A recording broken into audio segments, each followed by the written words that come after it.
Bonjour à tous, je suis ravi de vous retrouver pour cette nouvelle vidéo dans laquelle je vais vous exposer en toute transparence la stratégie que j'ai retenue pour l'année 2026 pour l'exécution de mon DCA, puisque nous sommes à quelques jours de la fin de l'année 2025 et que tout au long de l'année, j'ai rendu compte sur ma chaîne de l'exécution de mon DCA, donc je continuerai de le faire en 2026, mais avant cela, je vais vous exposer la stratégie que j'ai retenue, puisque moi, j'ai choisi de faire un DCA tant sur ETF que sur Action, et je vais vous expliquer pourquoi en vous montrant les avantages et les inconvénients d'un DCA sur ETF d'une part et d'un DCA sur Action d'autre part. Alors comme d'habitude, cette vidéo n'est absolument pas un conseil en investissement, je ne fais que partager ce que je fais dans le cadre d'une œuvre de l'esprit, mais évidemment chacun est responsable de ses propres investissements et investir en bourse comporte des risques de perte en capital. Mais avant cela, j'en profite pour rappeler pourquoi, selon moi, le DCA est une bonne stratégie d'investissement, parce que finalement, je fais assez peu souvent ce rappel, mais ça me paraît important de rappeler que le but, c'est de réaliser une épargne sur le long terme, donc c'est une stratégie d'investissement qui est particulièrement adaptée pour une capitalisation en vue de la retraite, par exemple, et surtout le DCA permet d'investir régulièrement sans chercher à prévoir le marché, donc ça évite de faire ce qu'on appelle du market timing, c'est-à-dire de chercher les points bas pour essayer de revendre aux points les plus hauts, car si le marché est efficient, il est censé intégrer toutes les informations disponibles et donc il est imprévisible. Et si le marché est imprévisible, eh bien ça ne sert à rien de chercher à savoir quand on est au plus bas ou quand on est au plus haut. Il vaut mieux toujours investir. Alors le but du DCA, c'est de placer toujours le même montant, donc un montant fixe qu'on aura déterminé par avance, toujours sur les mêmes actifs qu'on aura soigneusement choisis et à intervalles fixes. Et de cette manière, on lisse le prix d'achat dans le temps et on réduit le stress, on évite les erreurs liées aux émotions. Donc, il est important de se fixer un montant. C'est ce que j'ai fait personnellement pour l'année 2026. J'ai déterminé ma capacité d'épargne sur l'ensemble de l'année. J'ai divisé par le nombre de versements que je souhaite faire. Je vais effectuer 48 versements, c'est-à-dire quasiment un versement par semaine, et j'obtiens un montant, et ce montant, je ne vais pas le changer de toute l'année 2026, quelles que soient les conditions de marché, qu'on ait un bull run ou un crack, eh bien, j'investirai toujours le même montant. Ainsi, le DCA aide à mieux gérer le risque psychologique qui est plus difficile à maîtriser que le risque financier lui-même, car très souvent, quand ça craque,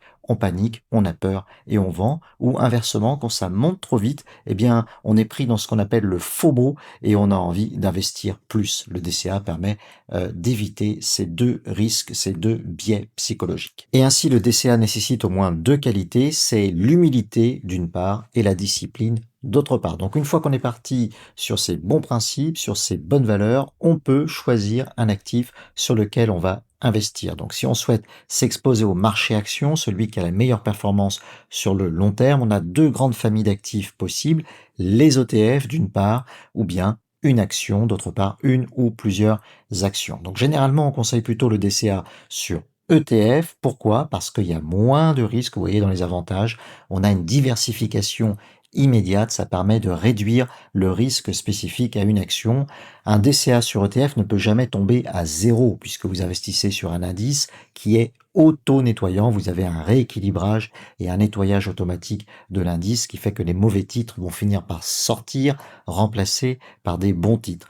À l'inverse, un DCA sur action, lui, peut tomber à zéro. Si vous investissez sur une action qui va faire faillite, eh bien, vous pouvez potentiellement tout perdre. Donc ça, c'est une différence déjà entre le DCA sur ETF et le DCA sur action. Il y en a un qui est beaucoup moins risqué que l'autre.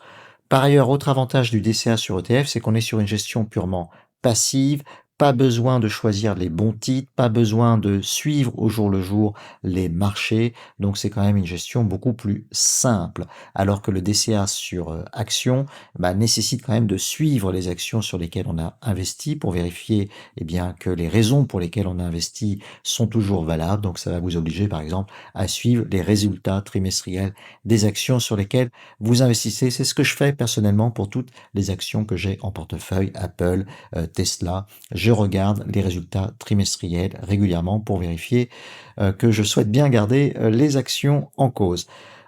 Autre avantage donc du DCA sur ETF, c'est que vous aurez beaucoup moins de volatilité que le DCA sur action. Moi, je vois mon DCA sur ETF S&P 500, sur une journée, ça va bouger au maximum de 1 à 2%. C'est très rare qu'on ait quand même des variations supérieures, alors que sur les actions, je vois par exemple sur Tesla, où je peux avoir des variations, c'est assez courant, supérieures à 5% dans la journée, que ce soit à la hausse ou à la baisse. Donc un DCA sur ETF, vous aurez moins de stress psychologique au jour le jour à choisir un DCA sur ETF. Mais il y a quand même des inconvénients, et l'inconvénient principal, moi, que je vois, ce sont les frais de gestion annuels. Sur un ETF, vous avez des frais sous-jacents qui, certes, ne sont pas très élevés selon la catégorie d'ETF que vous choisissez, mais enfin, quand même, chaque année, l'émetteur de l'ETF va vous prendre un petit peu d'argent pour la gestion de l'ETF. Donc tout ça est invisible puisque ce sont des frais sous-jacents qui sont prélevés à la source en quelque sorte. Donc vous voyez simplement le cours de la part de votre ETF qui bouge et qui va évoluer un peu moins vite que la variation positive de l'indice. Enfin, vous avez quand même ces frais de gestion que vous n'avez pas sur la détention d'une action. Autre inconvénient qu'il y a à investir sur ETF, c'est qu'on peut parfois ressentir une forme d'ennui et donc finalement ne plus s'intéresser au marché, alors que d'investir sur les actions, ça va vous pousser à suivre un peu l'actualité économique et puis l'actualité des sociétés sur lesquelles vous investissez. Donc le DCA sur action peut, pour moi, selon moi, aussi être intéressant à condition qu'il soit modéré. C'est une question de mix, c'est une question de dosage. Il ne faut pas faire 100% sur action, de DCA sur action, mais quand même un petit pourcentage de DCA sur action me paraît justifié en raison des avantages suivants. Déjà, moins de frais. Ensuite, c'est utile lorsqu'on a une forte conviction sur un secteur ou une valeur. Moi, par exemple, j'ai une forte conviction sur Tesla. J'ai également aussi une forte conviction sur le secteur des Bitcoin Treasury Company. Eh bien, pour pouvoir vivre avec cette conviction, je suis obligé de faire un petit DCA sur action. Les inconvénients, c'est qu'on prend un risque spécifique qui est plus élevé. En cas d'erreur d'analyse, en cas d'accident industriel sur une valeur, on risque de perdre beaucoup. Et donc, si on se trompe, si on s'entête dans son erreur, on va perdre beaucoup plus que sur un ETF. Autre inconvénient, évidemment, la volatilité qui est beaucoup plus forte, notamment sur certaines valeurs. Autre inconvénient, c'est qu'il va falloir suivre les marchés, ça j'en ai déjà parlé. Et puis, surtout, il y a un risque émotionnel, un risque psychologique très fort.